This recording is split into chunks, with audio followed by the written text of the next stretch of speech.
뉴욕 증시는 또다시 상승세로 마감이 됐습니다. 하지만 반면 국제유가는 하락세로 전환이 되었고요. 시장에 대해서는 여러가지 이야기들이 나와 있는 상태입니다. 일단 증시를 상승시킨 배경 속에서는요, 파월 의장의 강력한 경기 반등 이야기가 있었고요. 그 다음에 오펙의 감산 합의가 이루어졌다. 근데 이 오펙의 감산 합의도 일단 기대치가 있었다가 실망치가 있었다가 난리가 아니거든요. 이 부분도 정리해 드릴 거고요. 실업자 수가 또다시 660만 명이 발생했다는 얘기가 나왔습니다. 그래서 여기에 대한 이야기 종합적으로 이야기해 드릴게요. 그래서 해외 시장에 대한 다양한 재료들 같이 알아보도록 하겠습니다. 최근에 연기금이요, 삼성전자와 네이버, NC소프트, SK하이닉스 등등 이런 종목들에 대해서 열심히 매수를 해드렸다고 합니다. 연기금이 이런 대형주들을 매수한 배경들은 무엇에 있는지 한번 알아볼 테고요. 그 다음에 연기금이 매수한 종목들은 어떠한 흐름들을 보여왔는지, 또 어떠한 성격을 가진 종목들인지 같이 알아보도록 하겠습니다. 주식 왜 자꾸 오르냐? 아이고 배야. 네, 기사 제목이 이렇게 나왔어요. 아이고 배야. 네, 속쓰린 개미들. 이 개인 투자자들은 이제 현금을 들고서 지금 더 떨어져라 더 떨어져라 이렇게 기대를 많이 하고 있었는데, 주식이 계속 올라가니까 이걸 어떻게 해야 되지라고 굉장히 안절부절하고 있다라는 얘기가 전해지고 있습니다. 이 돈을 지금이라도 들고 튀어들어갈 것이냐, 아니면은 기다린 대로 더 기다릴 것이냐, 여기에 대한 이야기들인데요. 자, 어떻게 하는 것이 더 현명한 투자인지 알아보도록 하겠습니다.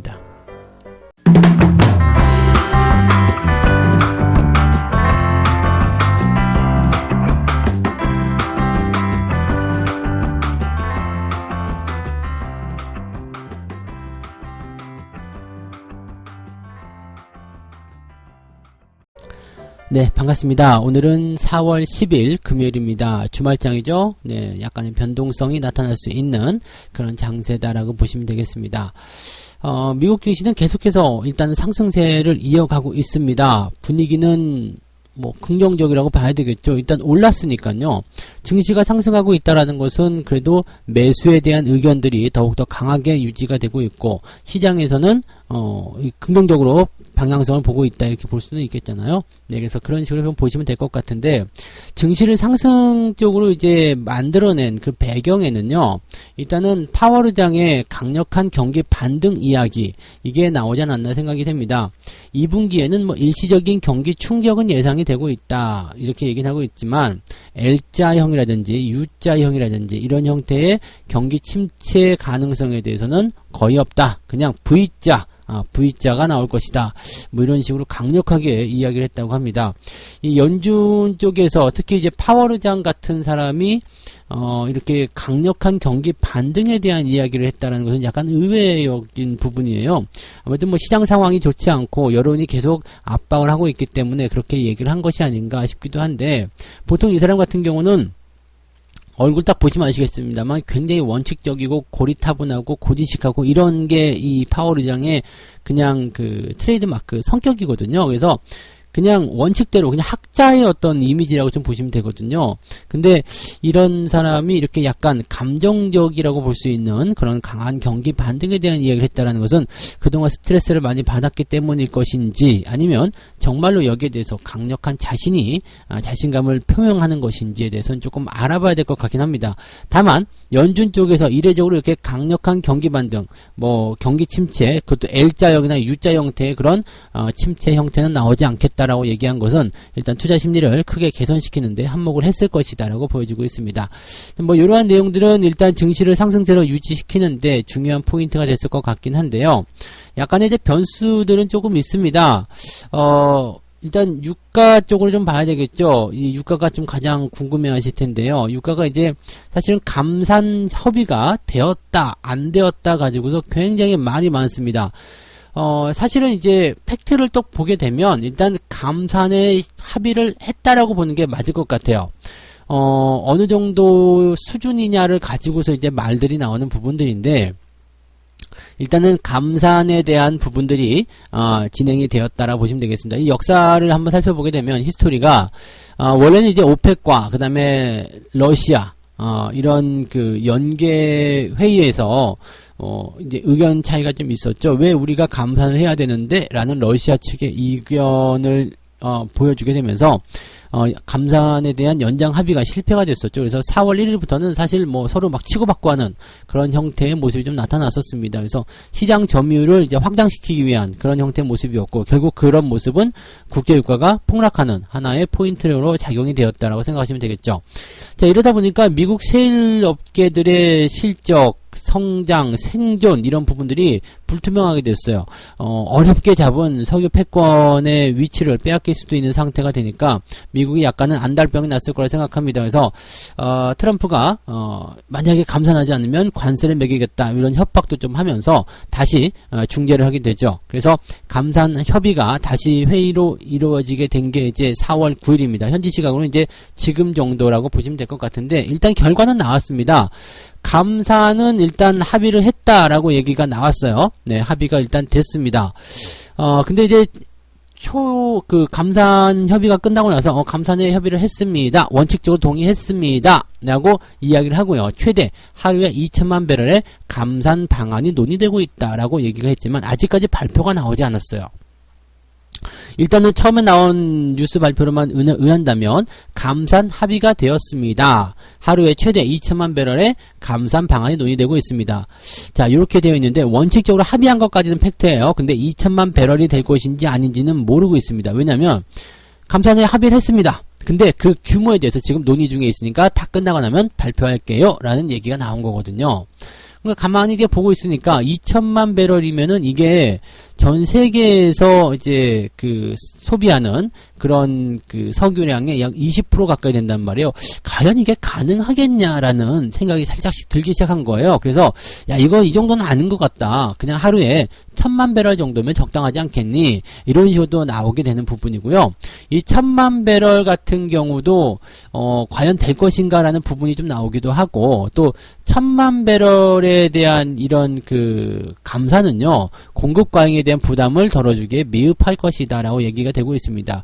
왜냐하면 지금 경기 침체로 인해서 원유에 대한 수요가 하루에 3천만 배럴이나 급감을 하게 될 것이다 라고 예상이 되고 있기 때문이죠. 그래서 실질적으로는 2천만 배럴도 부족하다라는 포인트가 될 수도 있는 내용인데, 1000만 배럴로 줄어든다면 이건 뭐 누코에 갖다 발라붙이냐 이런 식으로 얘기가 나오는 부분이겠죠.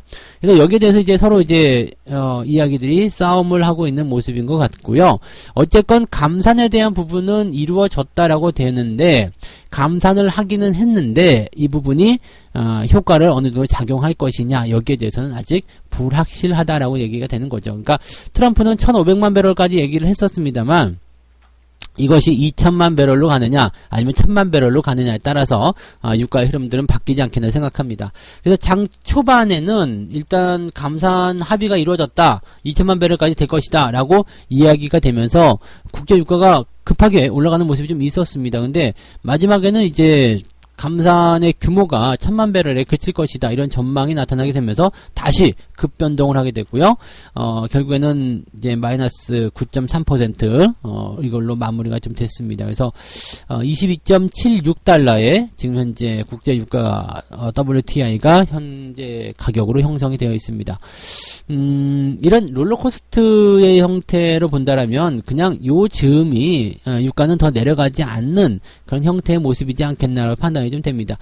보통은 이제 하나의 방향성이 정해진 것이 아니라 올라갈 수도 있고 내려갈 수도 있다라는 어떤 부분들을 가지고 있는 거거든요. 그렇기 때문에 지금 현재 시점에서 본다라면은 그냥 어느 한쪽 방향으로, 즉 하방 쪽으로만 의견들이 쏠린 것이 아니라 상방 쪽으로도 의견들이 나오고 있기 때문에 지금 시점에서는 어느 정도 이 시점에서 바닥을 좀 잡아가려는 움직임이 나오지 않겠느냐, 이렇게 예상이 일단 되고 있습니다. 그래서 그런 정도로 우리가 판단해 보시면 되겠습니다. 다만 이제 유가와 관련해 가지고 투자를 좀 무리하시는 분들이 있더라고요. 조금 이따가 설명을 좀 다시 드리겠습니다만, 원유와 관련된 그 ETN이라는 상품에 투자해 가지고 굉장히 곤란을 겪고 계신 분들이 많이 계시는 것 같은데, 거기에 대한 이야기들 조금 이따가 다시 또 설명을 드리도록 할게요. 자, 그 다음에 미국의 실업자 수가 또 늘어났다라는 얘기가 있습니다. 660만 명.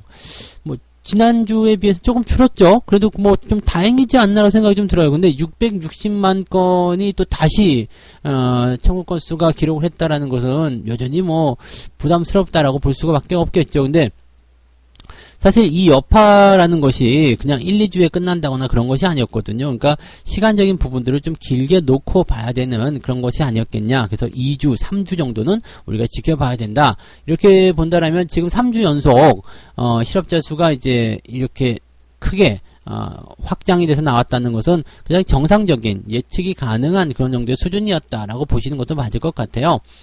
지금 3주간 모두 1680만 명의 실업수당 청구 건수가 나온 건데요. 실업자가 이렇게 크게 늘어났지만 일시적인 부분일 것이다 라는 얘기가 일단 있고요. 그 다음에 일단 뭐 기록을 계속 세우고는 있습니다. 기록이 계속 세우고는 있고 요 부분들이 그래도 조금 긍정적으로 풀이가 좀 되고 있는 것은 더 늘어나고 있지는 않다는 얘기죠. 지금 상태를 정점으로 해서 이제 한풀 꺾이는 형태가 나타나게 된다면 크게 부담은 줄어들게 될 것이다 라는 얘기가 일단 나오고 있습니다. 그래서 일단 요것만 가지고서는 네, 너무 이제 좀 심각하게 생각하실 필요 없을 것 같아요. 왜냐면 지난주보다도 오히려 조금 줄어드는 한 20만 명가량 줄어드는 모습이 나타났기 때문에 여기서 정점만 찍는다면 크게 문제는 없을 것이다. 이렇게 보시는 게 맞지 않을까 생각합니다. 그래서 아마도 이런 그 실업자 수의 증가에 대한 우려감은 시장이 반영을 하지 않았을 것이다 라고 우리가 보시는 게 맞을 것 같습니다. 그래서 크게 부담감을 가지지는 않으셔도 될 것 같습니다. 자, 미국 증시는 그래서 상승을 했고 유가는 하락을 했고 거기에 맞는 어떤 재료들이 이렇게 나와 있는 것이다 라고 이해를 해주시면 되겠습니다. 자, 두 번째 이야기로 넘어가도록 하겠습니다. 삼성전자, NC소프트, 네이버 이런 기업들을 연기금이 열심히 매수를 했다라고 얘기가 되어 있는데 최근에 이제 연기금 쪽에서 이제 매수를 계속적으로 해주고 있는 종목들을 좀 보니까 시총 상위권 대형주들 그리고 한 가지 더 있는 게 뭐냐면 실적이 증가할 것으로 생각되는 기업들이라고 되어 있습니다. 그래서 삼성전자나 네이버, NC소프트에 대한 매수세를 확장시켜 놓고 있는 상태고요. 그 다음에 국민연금 같은 경우는 한진칼의 지분을 전량 매도했을 것이다 라는 얘기가 있습니다. 이게 실질적으로 이제 그 기업 실적이 그렇게 썩 좋지 못한 상태에서 뭐 최근에 항공업계들의 상황들이 좀 어렵기 때문에 그런 부분도 좀 있었을 테고요. 어떻게 본다라면 이제 그 한진칼이 지분권 경쟁으로 인해 가지고 진흙탕이 되다 보니까 에라 모르겠다 빠지자 이렇게 이야기를 했을 수도 있겠다 이렇게 보셔야 되겠죠. 자, 종목들을 좀 살펴볼게요. 지금 이렇게 연기금 쪽에서 지금 코스피 쪽에 지난달부터 3.3조 원의 순매수세를 보였는데 이 연기금의 매수 종목을 좀 살펴보면 일단은 실적이 받침이 되어야 한다라는 것이 이제 가장 중요한 포인트입니다. 그래서 실적이 증가하는 기업들, 그러니까 삼성전자 같은 경우는 1조 488억 매수를 들어간 모습이고요. 그 다음으로는 이제 SK하이닉스가 뒤를 이어서 5천억가량 매수가 들어왔습니다. 네이버라든지 LG생활건강, SK텔레콤, 셀트리온, 삼성바이오로직스, 뭐 현대차 등등등 이런 기업들 전부 다 실적적으로 긍정적이기도 하고 또 이런 종목들을 포트폴리오에 담아놓게 된다면 대형주들이기 때문에 시장이 저점을 통과하는 관점에서 시장을 방어하기도 좋고 또 주가가 올라갔을 때 가장 먼저 수혜를 볼 수 있는 그런 종목들이기도 하다라고 보시면 될 것 같아요. 그래서 사실 뭐 연기금 쪽에서 뭐 테마주를 매매했다 이렇게 하지는 못할 것이기 때문에 대형주 쪽에 집중하는 것은 당연하지만 일단은 연기금에 매수가 들어왔다는 것은 방어적인 성격의 자금들이 집행이 되었다 정도로 해석을 하셔도 괜찮을 것 같습니다. 대신 이제 순매도 규모는 한진칼, LG디스플레이, 일진머티리얼, 삼성중공업, SK이노베이션 이제 유가와 관련된 부분이어서 좀 같이 포함이 되어 있는 것 같아요. 근데 삼성전자 우선주를 매도한 것은 약간 의외네요. 삼성전자는 본주를 매수하고 우선주는 매도했다. 아마도 이거는 배당 시즌이 끝났기 때문에 매도를 한 것이 아닐까라고 판단이 좀 되고 있습니다. 그래서 그런 정도로 우리가 좀 보시면 좋을 것 같아요.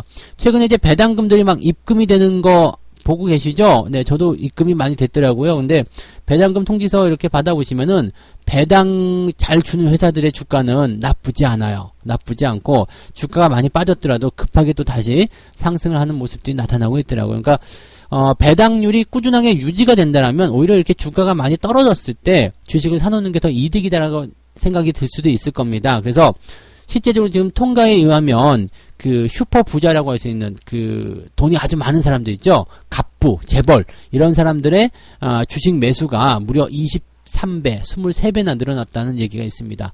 저가 때 매수를 많이 해주는 이유가 뭐 자사주 매입을 통한 그런 경영권 강화도 있겠습니다만 역시 배당이라든지 또는 증여 이런 식으로 가는 경우가 굉장히 많겠죠. 뭐 패밀리 쇼핑이라고 해가지고요, 가족들에게 막 주식들을 가족들 전체가 매수를 하는, 그러니까 손녀도 사고 아들도 사고 딸내미도 사고 엄마도 사고 아빠도 사고 이런 식의 패밀리 주식 매입도 이루어지고 있다고 하는데, 이것이 전부 다 저가에서 나타나는 하나의 특징적인 요소들입니다. 그러니까 여러분들도요, 그런 포인트들을 조금 같이 이용하시면 좋을 것 같아요. 우리가 재벌들처럼 돈이 많은 것은 아니기 때문에 뭐 이렇게 확 밀어넣거나 그럴 수는 없겠습니다만 매수는 할 수 있잖아요. 같이 따라가는 거죠. 근데 상대적으로 박탈감을 좀 느낄 거예요. 그 사람들은 얼마 전에 이제 현대차 그 부회장이 현대차가 주가가 많이 하락했을 때 자사주 매입한다 해가지고 몇백억 갖다 집어넣으니까 순식간에 주가 상승하면서 30억 40억에 지금은 더 많이 나왔겠죠? 수십억 원의 시세 차익이 만들어졌다. 이거 배 아플 수밖에 없거든요. 뭐 잠깐 사이에 그냥 시세 차익이 많이 나왔네.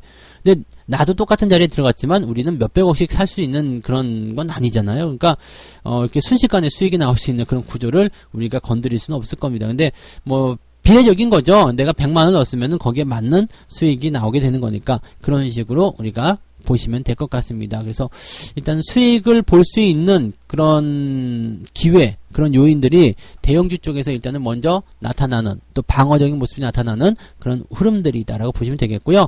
배당까지 생각하시거나 장기 투자를 하시는 분들 입장에서는 오히려 성장성이 담보된 이러한 상태에서는 매수를 한번 고려해 보시는 것도 좋은 전략이다라고 말씀드릴 수가 있겠죠. 네. 자, 세 번째 이야기 가도록 합니다. 아이고 배야. 네, 아이고 배야. 화장실을 가셔야지 왜 속이 쓰리다고 하실까? 주식이 왜 자꾸 오르고 있느냐? 참 개인 투자자들 입장에서는 좀 답답할 수밖에 없을 것 같긴 합니다. 현금을 쥐고 있는 예비 투자자들 기회가 날아갈까 소갈이를 하고 있다 이런 얘기인데, 사실 지금 이제 개인 투자자들의 그 동향은 딱 두 가지인 것 같아요. 이렇게 현금을 쥐고서 배가 아파요. 언제 어떡합니까? 이거 큰일 났다. 나만 떼어놓고 가는 거 아니냐? 조급해 하시는 사람이 있을 거고요. 그 다음에 이미 들어갔지만 주식이 많이 물려있는 상태라서 아직은 손실이 조금 복구된 상태이지만 수익으로 전환됐다거나 아니면 뭔가 대단한 그런 포지션이 발생하지 못했던 그런 형태의 모습이 나오지 않았다 이렇게 생각이 됩니다. 지금 같은 경우에서는요, 이제 주식으로 돈 벌었다는 소식들이 옆에서 또 막 들리거든요. 그러면 자꾸 이제 심리를 긁어대요.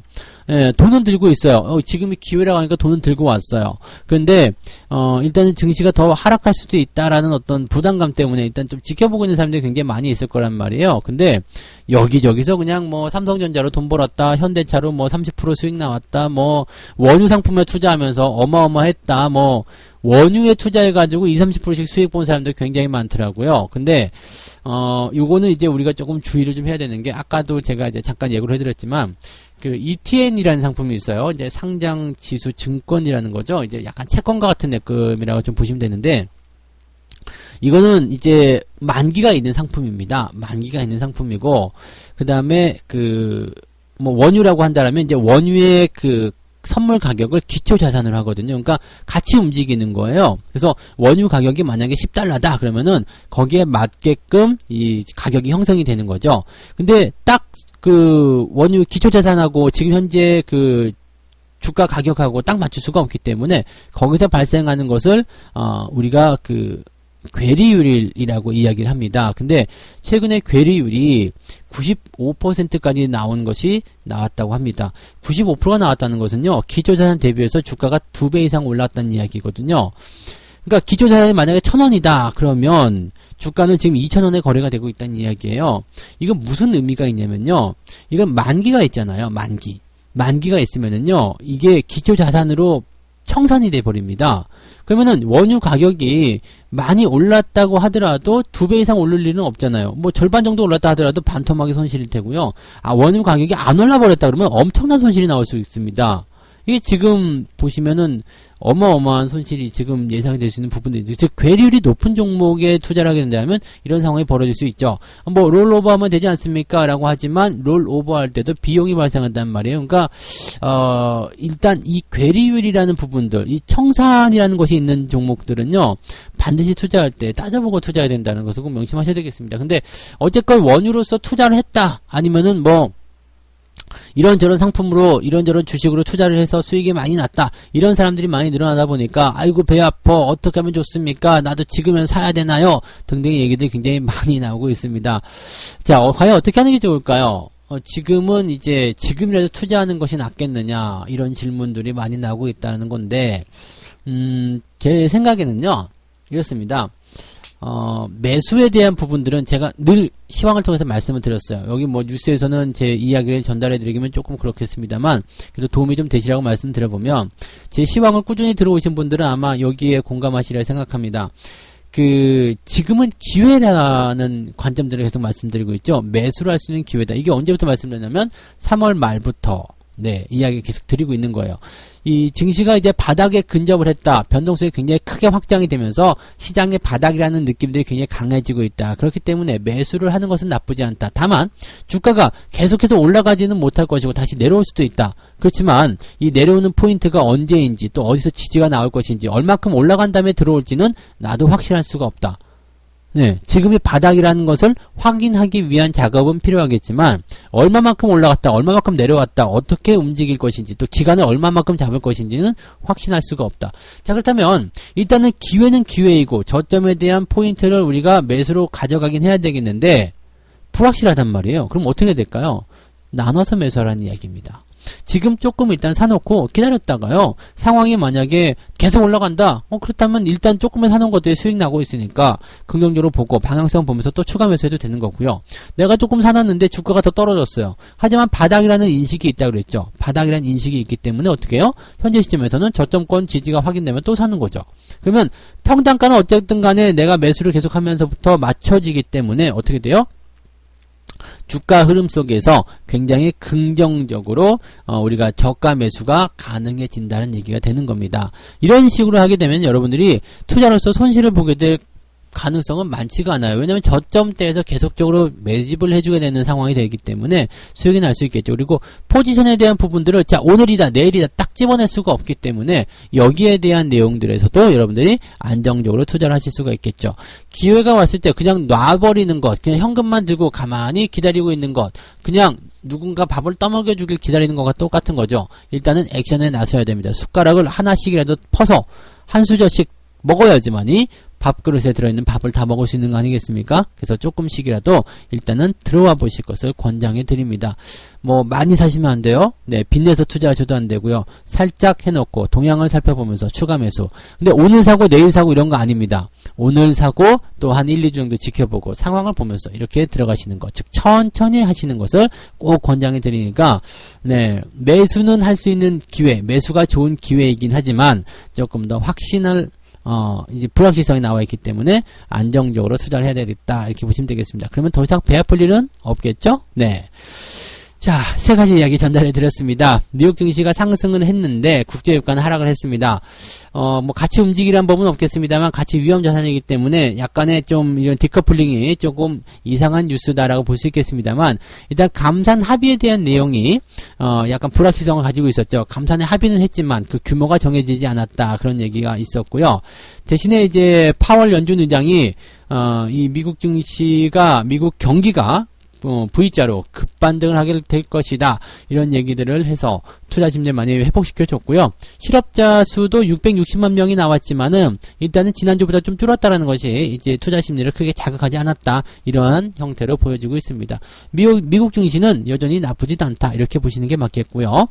자, 그 다음에 삼성전자, 네이버, NC소프트와 같은 대형주들을 쇼핑한 연기금, 그 의도는요, 대형주들을 매수하면서 일단 증시를 방어하는 역할이 있었을 테고요. 그 다음에 실적이 꾸준하게 증가할 것으로 예상되는 실적 개선 기대 관련 종목들, 실적이 좋은 종목들은 일단 매수해서 손해볼 게 없겠죠. 그리고 그런 대형 우량주들이 주가가 많이 하락했을 때 매수를 해놓게 되면 배당에 대한 매력도 굉장히 높아졌을 것이다 라고 얘기가 되고 있는 부분입니다. 그래서 연기금들의 움직임들은 대형주, 실적이 좋은 종목들 이런 쪽으로 포진이 되어 있다는 것을 참고해 보시면 될 것 같고요.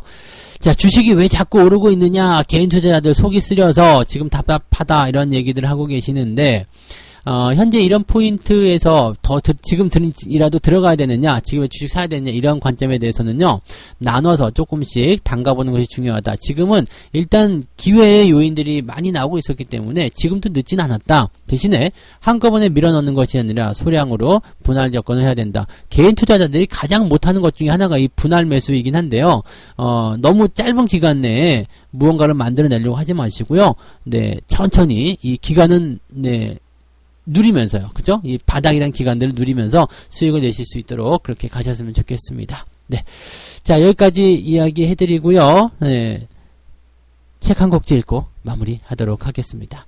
대세는 흔히 친구와도 비슷하다. 대세 추종자들은 변화하는 곳, 즉 굴절 지점에서 상처를 입게 되는데 늘 대세를 추종하지만 무리 중에 한 사람이라는 사실을 각인하고 그 굴절 지점에 대해서 촉각을 곤두세워라. 이건 뭐냐면요, 대세를 추종하는 사람들, 하방 추세든 상방 추세든 그 방향으로 영원할 것이다 라고 생각하는 사람들이에요. 그런데 변곡점이 나타났을 때는 상처들을 많이 입게 되고 그 자신의 방향이 틀렸다는 것에 대해서 손실을 많이 보게 되고 또 시장을 떠나게 되는 경우들이 만들어지게 된다는 이야기입니다. 그러지 말고 변곡점이 나타났을 때는 유연한 대처를 통해서 시장에 대한 관점을 새롭게 해야 될 필요가 있다라고 이야기를 해드릴 수가 있는 부분입니다. 이런 내용들 참고해 주시면 될 것 같네요. 네. 자, 오늘 여기까지 이야기하고요. 주말장은 항상 변동성이 있다는 거 절대 잊지 마시고 네, 투자를 해 나가시기 바랍니다. 오늘도 여러분들 성공 투자하시기 바라고요. 저는 다음 시간에 다시 오도록 하겠습니다. 고맙습니다.